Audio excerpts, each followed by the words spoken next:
ఇవి చూద్దాం. రేటింగ్స్ ఇలా ఏ దినపత్రిక శ్రేయస్కరంగా ఉంది, ఏ దినపత్రిక ఆగముంది అనేది చూద్దాం. ఇవాళ దిశ పత్రిక తీసుకున్నాం, 10 ప్రమాణాలు రేటింగ్ తీసుకున్నాం. విశ్వసనీయత ఎంత ఉందని అడిగితే 10 మార్కులకు 8 మార్కులు దిశ పత్రికలో ఉంటే, ఇక నిష్పక్షపాతం ఎలా ఉంది అని అంటే 10 మార్కులకు 7 మార్కులు ఇచ్చింది చాట్ జీపీటీ. అలాగే వార్తల సమతుల్యత ఎట్లా ఉంది అని అంటే 10కి 7 మార్కులు, వార్తల వైవిధ్యం ఎట్లా ఉందంటే 10కి 7 మార్కులు, భాషా శుద్ధి 8 మార్కులు, సంపాదకీయం 7, నైతికత 8, స్థానిక సమస్యలు 8, విశ్లేషణాత్మకత 7, ప్రదర్శన 7. మొత్తానికి 100 మార్కులకు 74 మార్కులను దిశా పత్రికకు ఇవాళ చాట్ జీపీటీ ఇచ్చింది. ఇవాళ 15 తారీఖు రోజు ఒకటి. అలాగే మీ అందరు కూడా సంక్రాంతి శుభాకాంక్షలు. ఇంకా ఈనాడు పరిస్థితి చూద్దాం. ఇదేమో 100కు 74 మార్కులు వస్తే ఈనాడు పత్రిక ఎన్ని మార్కులు వచ్చినాయి చూద్దాం. 10 ప్రమాణాల రేటింగ్ 10 మార్కుల స్కేల్. ఇది 100 మార్కులు కాదు, 10 మార్కులు. విశ్వసనీయత విషయానికి వస్తే 10కి 8 మార్కులు, నిష్పక్షపాతానికి వస్తే 10కి 6 మార్కులు, సమతుల్యతకు 6, వార్తల వైవిధ్యానికి 7, భాషా శుద్ధికి 8, సంపాదకీయం 7, నైతికత 7, స్థానిక సమస్యలు 7, విశ్లేషణాత్మకత 7, ప్రదర్శన ఎట్లా ఉంది, లేఅవుట్ ఎట్లా ఉందంటే 8. మొత్తానికి స్కోర్ వచ్చేసి 100కి 71 మార్కులు పడ్డాయి ఈనాడు పత్రికకు. ఇక ఆంధ్రజ్యోతి దినపత్రిక తీసుకుందాం.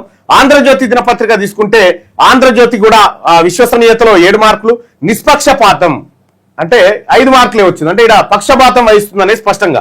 సమతుల్యత ఉందంటే లేదు, 50% అని చెప్తా ఉంది. వార్తల వైవిధ్యం 6, భాషా శుద్ధి 7, సంపాదకీయానికి 6 మార్కులు, నైతికతకు 6 మార్కులు, స్థానిక సమస్యలు 6 మార్కులు, విశ్లేషణాత్మకతకు 6 మార్కులు, ప్రదర్శనకు 7 మార్కులు. అంటే 100కు 61 మార్కులు ఆంధ్రజ్యోతికి వాళ్ళ చాట్ జీపీటీ ఇచ్చింది. ఇక సాక్షి దినపత్రిక చూసుకుంటే 10 ప్రమాణాలు తీసుకున్నాం. దీంట్లో సాక్షికి విశ్వసనీయత ఉందా సాక్షి దినపత్రిక కంటే ఉంది అని చెప్పి 6 మార్కులు ఇచ్చినాయి. ఎందుకంటే ఇవాళ బీసీ వాటాలు, బీసీ కోటాలు వచ్చినాయి అన్ని పత్రికలలో. దానికోసం ఈ పత్రికలు ముంగడికి వచ్చినాయి, లేకపోతే అవి కూడా రాకపోవు. నిష్పక్షపాతత ఎంత ఉందంటే 4 మార్కులు ఇచ్చింది. అంటే ఇందులో పక్షపాతం ఉంది సాక్షి పత్రికలో అనేది. సమతుల్యత ఉందంటే కేవలం 4 మార్కులే వచ్చినాయి. వార్తల వైవిధ్యం ఎట్లా ఉందంటే 5 మార్కులు మాత్రమే వచ్చినాయి. భాషా శుద్ధి ఎలా ఉందంటే 6 మార్కులు, సంపాదకీయం ఎలా ఉందంటే 5 మార్కులు, నైతికత ఎలా ఉందంటే 6 మార్కులు, స్థానిక సమస్యలు ఎలా ఉన్నాయంటే 5 మార్కులు, విశ్లేషణాత్మకత ఎట్లా ఉందంటే 5 మార్కులు, ప్రదర్శన 6 మార్కులు. మొత్తానికి 100కు 52 మార్కులు. సెకండ్ క్లాస్ లో పాస్ అయింది ఎవరు? సాక్షి దినపత్రిక.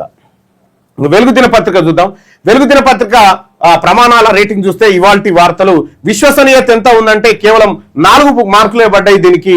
ఇక నిష్పక్షపాతం ఎలా ఉందంటే 3 మార్కులే, సమతుల్యత ఎలా ఉందంటే 3 మార్కులే, వార్తల వైవిధ్యం ఎట్లుందంటే 4 మార్కులు, భాషా శుద్ధి ఎలా ఉందంటే 5 మార్కులు, సంపాదకీయానికి 3 మార్కులు, నైతికతకు 4, స్థానిక సమస్యలకు 4, విశ్లేషణాత్మకతకు 3, ప్రదర్శన 5. మొత్తానికి పాస్ అయితే అయింది కానీ బార్డర్ మార్కులతో పాస్ అయింది. 100కు 38 మార్కులే వచ్చినాయి ఏది దీనికి వెలుగు దినపత్రికకు. ఇక వార్తా దినపత్రిక చూద్దాం. వార్తా దినపత్రిక పరిస్థితిని ఒకసారి చూస్తే ఇది ప్రమాణం మార్కులు ఎట్లా ఉన్నాయంటే విశ్వసనీయతకు 6 మార్కులు పడ్డాయి, నిష్పక్షపాతానికి 5 మార్కులు, సమతుల్యతకు 5, వార్తల వైవిధ్యానికి 6, భాషా శుద్ధికి 6, సంపాదకీయానికి 5, నైతికతకు 6, స్థానిక సమస్యలు 6, విశ్లేషణాత్మకతకు 5, ప్రదర్శన 6. మొత్తానికి 100కు 56 మార్కులు సంపాదించింది వార్తా దినపత్రిక సెకండ్ క్లాస్. విజయక్రాంతి. విజయక్రాంతి విషయానికి వస్తే విశ్వసనీయతకు 7 మార్కులు వేసుకుంటారు చాట్ జీపీటీ వాళ్ళు, నిష్పక్షపాతానికి 6 మార్కులు, సమతుల్యతకు 6, వార్తల వైవిధ్యం 6, భాషా శుద్ధికి 7, సంపాదకీయం 6, నైతికత 7, స్థానిక సమస్యలు 7, విశ్లేషణాత్మకత 6, ప్రదర్శన 7. మొత్తానికి 100కు 65 మార్కులు. అంటే ఫస్ట్ క్లాస్లోనే పాస్ అయింది. ఫస్ట్ క్లాస్ లో పాస్ అయిన పత్రికలు ఏమేమి ఉన్నాయి ఇవ్వాలంటే, ఒకటి దిశ పత్రిక, రెండోది ఈనాడు పత్రిక, మూడోది ఇది జస్ట్ ఫస్ట్ క్లాస్కి వచ్చింది ఆంధ్రజ్యోతి, ఆ తర్వాత 4వది విజయక్రాంతి.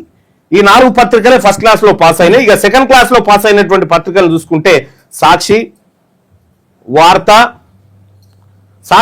సెకండ్ క్లాస్ లో పాస్ అయితే, ఇక థర్డ్ క్లాస్ లో పాస్ అయింది వెలుగు దిన పత్రిక. ఇవాల్టి పత్రికా రేటింగ్లలో చాట్ జీపీటీ ఇచ్చినటువంటి రేటింగ్స్ ఇవన్నీ. అయితే ఇవాళ ఎందుకు ఏది వార్తల్లో ఏం రాసింది ఎందుకు అంటే అన్ని పత్రికలలో యాడ్స్ ఉన్నాయి. ఆ యాడ్స్లలో బీసీ నాయకులు ఇచ్చిన యాడ్స్ అన్ని కలగలుపుడుతోని మొత్తం ఒకేసారి రెండర్ పెట్టేసరికి బీసీ ఇది వచ్చిందని చెప్తా ఉంది అన్ని పత్రికలలో. వాస్తవం ఏందని చూస్తే అది అడ్వర్టైజ్మెంట్ల కారణంగా వచ్చింది. సో కాబట్టి ఈ ప్రామాణికతలో తీసుకొచ్చినప్పుడు ఇది కనిపిస్తా ఉంది.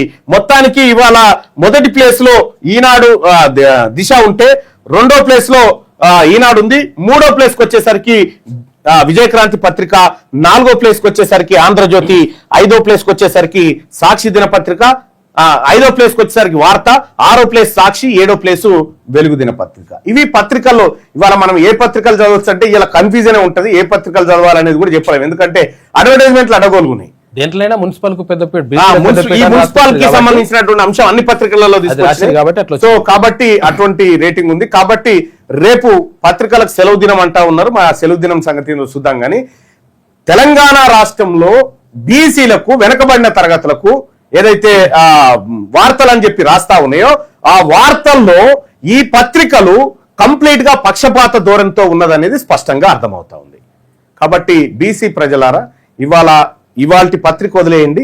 మనకు ఎల్లుండి నుంచి వచ్చేటువంటి పత్రికలో అసలు లెక్కలు ఇంకా కొన్ని జోడించబడితే ఆ లెక్కల ఆధారంగా మనం ఫైనల్ గా ఏ పత్రికను ఫాలో అవుదాం, ఏ పత్రికను క్లోజ్ చేసుకుందాం, ఏ పత్రికను దూరం పెడదాం అనేది లెక్క మనకు త్వరలో వస్తుంది.